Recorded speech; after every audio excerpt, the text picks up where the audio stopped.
तो यार भाई लोग कैसे हो सब।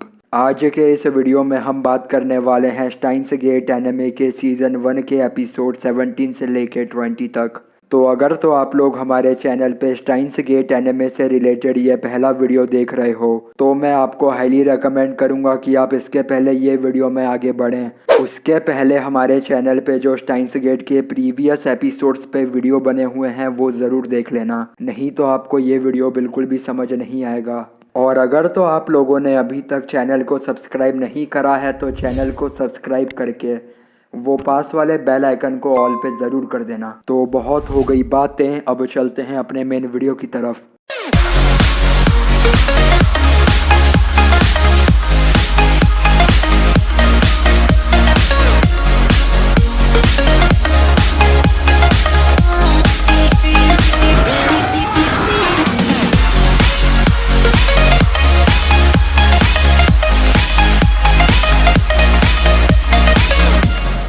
लास्ट एपिसोड के इंसिडेंट के बाद रेंतारो सोचता है कि सुजुहा को सक्सेसफुली पास्ट में भेजने के बाद प्रोबेबली मायूरी की लाइफ डेंजर में नहीं है, क्योंकि मायूरी जिस समय पे किसी न किसी वजह से मारी जाती थी अब उस समय से 20 घंटे ज़्यादा हो गए हैं, लेकिन अभी तक मायूरी को कुछ नहीं हुआ। लेकिन उसी वक्त सर्न के एजेंट्स वापस से इनकी लैब पर अटैक करके मायूरी को मार डालते हैं। सुजुहा को पास्ट में भेजने के बाद मायूरी की डेथ थोड़ी डिले ज़रूर हो गई, बट अभी भी पूरी तरह आउट ऑफ डेंजर नहीं है। फिर मायूरी को बचाने के लिए रेंतारो जल्दी से वापस टाइम लीप यूज करके पास्ट में चला जाता है। रेंतारो अब इस सब से काफी परेशान हो चुका है, हर बार मायूरी को मरते देखना, उसके बाद मायूरी को बचाने के लिए बार बार टाइम लीप करना, टाइम लीप करने के बाद कुरिसु को बार बार वही सब समझाना, और इतनी कोशिश करने के बाद भी वापस से वही सब अगेन एंड अगेन एक्सपीरियंस करना।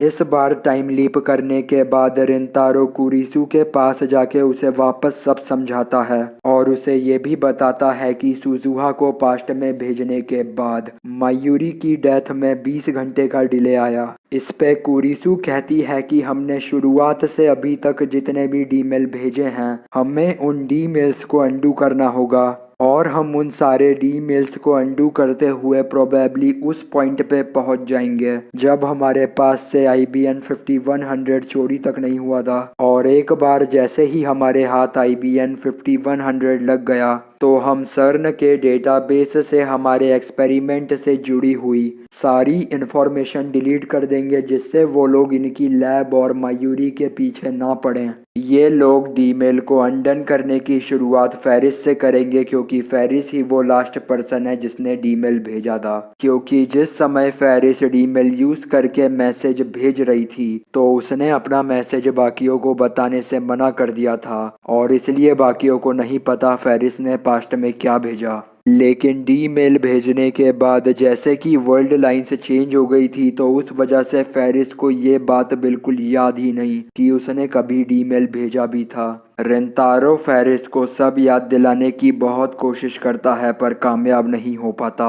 आखिर में रेंतारो फेरिस को उस जगह लेकर जाता है जहां ओरिजिनल वर्ल्ड लाइन में उसका मेड कैफे हुआ करता था, और वहां जाके फेरिस को अपनी सारी मेमोरीज वापस मिल जाती हैं। लेकिन फेरिस यहाँ पे नहीं चाहती कि वो अपने भेजे डीमेल को वापस से अनडन कर दे, क्योंकि ऐसा करने से उसके फादर की डेथ हो जाएगी और वो वापस से अपने फादर से अलग हो जाएगी। लेकिन फिर जब रेंतारो उसे बताता है कि अगर वो अपना डीमेल वापस नहीं लेती तो मायूरी की डेथ को प्रिवेंट करना इम्पॉसिबल है, तो फेरिस एकदम कन्फ्यूजन की स्टेट में चले जाती है, क्योंकि उसके लिए किसी एक को चूज करना बहुत मुश्किल है। लेकिन आखिर में फेरिस रेंतारो को कहती है कि भले ही वो अपने फादर को वापस खो दे लेकिन वो अपनी फेट को मायूरी पे नहीं थोपेगी। ओरिजिनल वर्ल्ड में फेरिस के फादर की डेथ एक प्लेन क्रैश में हो गई थी और फेरिस ने उसे ही प्रिवेंट करने के लिए पास्ट में डीमेल भेजा, जिसके बारे में वो रेंतारो को बता देती है। और फेरिस का डीमेल अंडू करते ही ये लोग फेरिस के डीमेल भेजने के पहले वाली टाइमलाइन में आ जाते हैं, जहां फेरिस के फादर उसके साथ नहीं और फेरिस का मेड कैफे एग्जिस्ट करता है।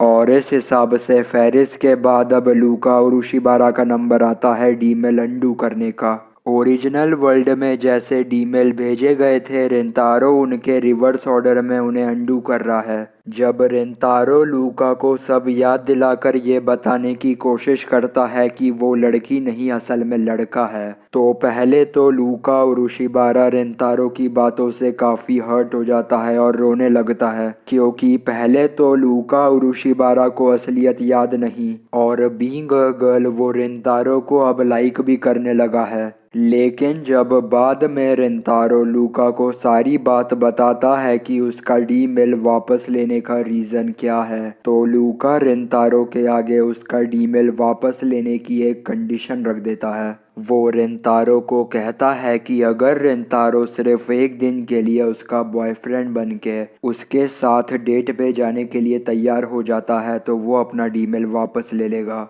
जो कि कोई बहुत बड़ी बात तो है नहीं, और इसलिए रेंतारो उस पे हाँ कर देता है। डेट के लिए रेंतारो काफ़ी प्लानिंग करता है, जैसे कि उसको डेट के दिन क्या पहनना है, लूका को वो डेट के लिए कहाँ लेकर जाएगा, एक्सेट्रा एक्सेट्रा। और फिर अगले दिन रेंतारो डेट की लोकेशन पे लूका से 15 मिनट पहले पहुंचता है और फिर पूरा दिन लूका को अच्छा फील कराने के चक्कर में एक जेंटलमैन की तरह पेश आता है। इसी के साथ पूरा दिन बीत जाता है और शाम होते ही इनकी डेट भी ख़त्म हो जाती है। पूरी डेट में सिर्फ एक ही इम्पोर्टेंट चीज़ हुई कि लूका को एक पॉइंट पे अपनी ओरिजिनल वर्ल्ड लाइंस की मेमोरीज वापस मिल गई और डेट ख़त्म होने के बाद ऐसे डिसाइडेड लूका को अपना डीमेल लंदन करना होगा। आखिर में रेंतारो लूका को कहता है कि भले ही तुम्हारा जेंडर वापस चेंज हो रहा है, लेकिन ओरिजिनल वर्ल्ड लाइन में हमारा बॉन्ड जैसा था वैसा ही रहेगा। और रेंतारो की ये बात पूरी होने के बाद लूका उसको अपनी मदर के पेजर का नंबर दे देती है, जिससे रेंतारो उसके डीमेल को अंडू कर सके। रेंतारो के हर एक डीमेल अंडू करने से मायूरी की डेथ एक दिन टलते जा रही है। और अगर हम यहाँ पे क्रोनोलॉजी समझने की कोशिश करें तो अगला नंबर मोएका किरियू का है। रेंतारो जब बहुत मुश्किल से मोएका का एड्रेस ढूंढ के उसके घर पहुँचता है तो वहाँ पे रेंतारो को पता चलता है कि लास्ट नाइट मोएका ने सुसाइड कर लिया। ये बात सुन के रेंतारो बहुत ज़्यादा डर जाता है, क्योंकि फिर उसको लगता है कि वो मायूरी को अब बचा ही नहीं सकता। लेकिन बाद में रेंतारो डिसाइड करता है कि वो टाइम लीप यूज़ करके पास्ट में जाकर मोएका को एनी हाउ सुसाइड करने से रोकेगा। जब रेंतारो टाइम लीप करके मोएका के घर पहुंचता है तो वो उसे बहुत डिप्रेस्ड स्टेट में पाता है और मोएका वहां पे रेंतारो को अपना स्मार्टफोन हैंडओवर करने के लिए बिल्कुल भी तैयार नहीं। तो रेंतारो के पास यहाँ पे सिर्फ एक ऑप्शन बचता है कि वो मोएका से उसका स्मार्टफोन छीन ले। मोएका यहाँ पे रेंतारो को बहुत रेजिस्ट करती है, लेकिन रेंतारो इवेंचुअली उसका स्मार्टफोन लेके उसके अपार्टमेंट के बाहर जाके उसके डोर को लॉक कर देता है। उसके बाद रेंतारो जल्द से कुरिसु माकिसे से कांटेक्ट करके फ्यूचर गैजेट न्यूमेरो 8 की मदद से मोएका किरियू के डीमेल को अंडू करने का ट्राई करता है। और रेंतारो जैसे ही इस इंटेंशन के साथ मोएका के डीमेल को अंडन करने की कोशिश करता है, तो जैसे कि हर बार रेंतारो के डीमेल को अंडू करने के बाद वर्ल्ड लाइंस शिफ्ट हो जाती हैं, लेकिन इस बार एकदम अनएक्सपेक्टेडली ऐसा नहीं होता। इसका मतलब रेंतारो ने जो मोएका किरियू के डीमेल को अंडू करने का ट्राई किया, उससे मोएका किरियू का डीमेल अंडू नहीं हुआ। ओरिजिनल वर्ल्ड लाइन में मोएका ने रेंतारो को अपना डीमेल भेजने के पहले बताया था कि उसने एक बहुत ही खराब स्मार्टफोन परचेस कर लिया है और वो अपने पास्ट सेल्फ को परचेस करने से रोकना चाहती है। लेकिन रेंतारो यहाँ पे समझ चुका है कि मोएका ने उसको झूठ बोला था। मोएका से उसका स्मार्टफोन ज़बरदस्ती छीन लेने की वजह से वो आउट ऑफ कंट्रोल होते जा रही है। असल में मोएका डिप्रेशन में इसलिए थी बिकॉज वो जिस ऑर्गेनाइजेशन के लिए काम करती है वो उस ऑर्गेनाइजेशन को बहुत ज़्यादा रिस्पेक्ट करती है, but they don't even give a F about her. और इसलिए मोएका अभी से 4 दिन बाद सुसाइड कमिट कर लेगी। फिर रिंतारो यहाँ पे मोएका को मेच्योरली समझाता है कि कैसे वो लोग मोएका का यूज कर रहे हैं और मोएका अपना यूज होने भी दे रही है। ये सब सुन के मोएका जैसे ही शांत होती है तो रिंतारो उसका स्मार्टफोन लेकर देखता है कि ओरिजिनल वर्ल्ड लाइन वाली मोएका ने अपने मोबाइल फोन परचेस को रोकने के नाम पर अपने पास्ट सेल्फ को ये ईमेल भेजा कि वो लूका के श्राइन में जाके IBN 5100 चुरा ले और इसी वजह से रिंतारो की लैब में से IBN 5100 गायब हो गया था। अब यहाँ पे रिंतारो जान चुका है कि मोएका ने असल में क्या ईमेल भेजा, तो जब वो कुरिसु को कह के मोएका के ईमेल को वापस से अंडू करने की कोशिश करता है तो वर्ल्ड लाइंस वापस से शिफ्ट नहीं होती और कुछ फर्क नहीं पड़ता। लेकिन यहाँ पे रिंतारो ये बात भी समझ चुका है कि मोएका अपनी ऑर्गेनाइजेशन से बहुत ज़्यादा लॉयल है और हम भले ही जिस भी टाइमलाइन की बात करें, मोएका सिर्फ उसी पर्सन के कांटेक्ट से भेजे हुए ऑर्डर को एक्सेप्ट करेगी जो उसे ऑर्गेनाइजेशन से यूजुअली ऑर्डर देता है। आखिर में रिंतारो सुसाइड के पहले टाइम वाली मोएका, जो मोएका उसके सामने है, उससे थोड़ा कोऑपरेट करवा के उससे IBN 5100 की वो लोकेशन पूछ लेता है जहां उसने लूका के श्राइन से IBN चुरा कर हाइड करा है, क्योंकि रिंतारो जानता है कि उस ऑर्गेनाइजेशन से कोई ना कोई बंदा सूनर और लेटर उस IBN 5100 को पिक करने ज़रूर आएगा। अगले दिन सनराइज होते ही रिंतारो उस लोकेशन पे जहां मोएका ने IBN को हाइड करा है वहां जाके इस उम्मीद में वेट करने लग जाता है कि FB ऑर्गेनाइजेशन, जिस ऑर्गेनाइजेशन के लिए मोएका काम करती है, उसका कोई ना कोई बंदा IBN को लेने ज़रूर आएगा। और रिंतारो के इस वेट में उसे मोएका किरियू भी ज्वाइन कर लेती है, क्योंकि मोएका ने कभी उस इंसान का फेस नहीं देखा जो उसे ऑर्डर देता है, जिसको मोएका बहुत ज़्यादा रिस्पेक्ट करती है और अपनी मदर मानती है। मोएका ने कभी उसका फेस नहीं देखा लेकिन उसकी बातों से वो मोएका को वुमन लगती है। काफ़ी देर वेट करने के बाद फाइनली FB ऑर्गेनाइजेशन से एक बंदा IBN को उठाने आ ही जाता है और रिंतारो जानता है कि अगर वो इस बंदे को फॉलो करता है तो इवेंचुअली ये बंदा उसे इनके हेड तक ले जाएगा और इसी वजह से रिंतारो और मोएका काफ़ी देर तक उसे फॉलो भी करते हैं।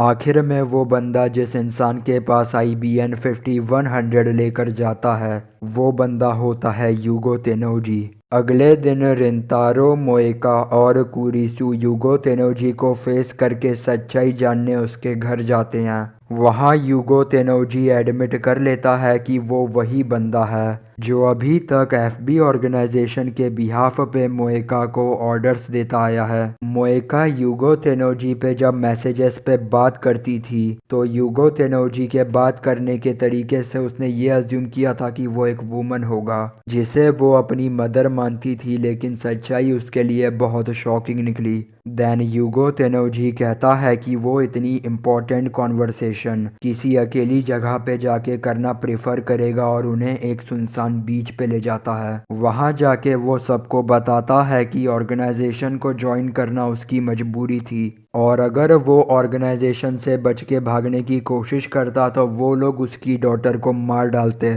और अगर तो अब यूगो तेनोजी अपनी डॉटर को बचाना चाहता है तो उसके पास सुसाइड के अलावा कोई रास्ता नहीं है। प्लस यूगो तेनोजी कम्प्लीटली श्योर है कि मोएका किरियू ऑर्गेनाइजेशन की सच्चाई बता के अब एक ट्रेटर बन चुकी है और अब FB ऑर्गेनाइजेशन वाले मोएका को जिंदा नहीं छोड़ेंगे। तो यूगो तेनोजी अपने पास से एक गन निकाल के पहले मोएका को शूट करता है, उसके बाद खुद भी सुसाइड करके मर जाता है। यूगो तेनोजी के इस एक्शन के बाद रिंतारो फट से उसका स्मार्टफोन उठा के मोएका के पास्ट सेल्फ को ईमेल भेज देता है कि वो लूका के श्राइन से IBN चोरी ना करे। अब क्योंकि मोएका के पास्ट सेल्फ ने ये ईमेल किसी ट्रस्टेड सोर्स से रिसीव किया है तो मोएका का पास्ट सेल्फ इस ईमेल पे ट्रस्ट कर लेता है और सब सही हो जाता है। मतलब मोएका और यूगो तेनोजी कभी मरे ही नहीं और रिंतारो की लैब से IBN कभी चोरी ही नहीं हुआ। IBM 5100 वापस मिलते ही इतारू सर्न के डेटाबेस से इनके टाइम ट्रैवल एक्सपेरिमेंट से रिलेटेड सारी इन्फॉर्मेशन डिलीट कर देता है, जिसके कारण मायूरी की डेथ एटलीस्ट सर्न के एजेंट्स के थ्रू नहीं होगी। और जैसे ही रिंतारो बाकी बचे हुए डीमेल्स को अंडू कर देगा तो मायूरी की डेथ एक्सीडेंट और रैंडम क्रिमिनल्स से भी प्रिवेंट हो जाएगी। लेकिन जब भी रिंतारो को रियलाइज होता है कि अगर वो फर्स्ट डीमेल अंडू कर देगा तो उस डीमेल के साथ कुरिसु माकी से भी मर जाएगी, जिसे रिंतारो ने फर्स्ट एपिसोड में अननोइंगली डीमेल भेज के बचा लिया था। और अब सिचुएशन कुछ ऐसी है कि now Rintaro must choose between Kurisu and Mayuri कि वो किसको बचाएगा। तो बस यार भाई, आज के इस एक्सप्लेनेशन वीडियो को अपन यहीं पे समाप्त कर देंगे और स्टाइन्स गेट एनिमे सीजन 1 के जो फाइनल 4 एपिसोड्स हैं उन्हें हम नेक्स्ट वीडियो में कवर करेंगे। तब तक के लिए अगर आपको ये वीडियो पसंद आया तो आप इस वीडियो को लाइक करो, अपने जैसे और एनिमे फैंस के साथ शेयर करो, और अगर तो आप लोगों ने अभी तक चैनल को सब्सक्राइब नहीं करा है तो चैनल को सब्सक्राइब ज़रूर कर देना भाई। तो मिलते हैं हम हमारी अगली वीडियो में, तब तक के लिए बाय।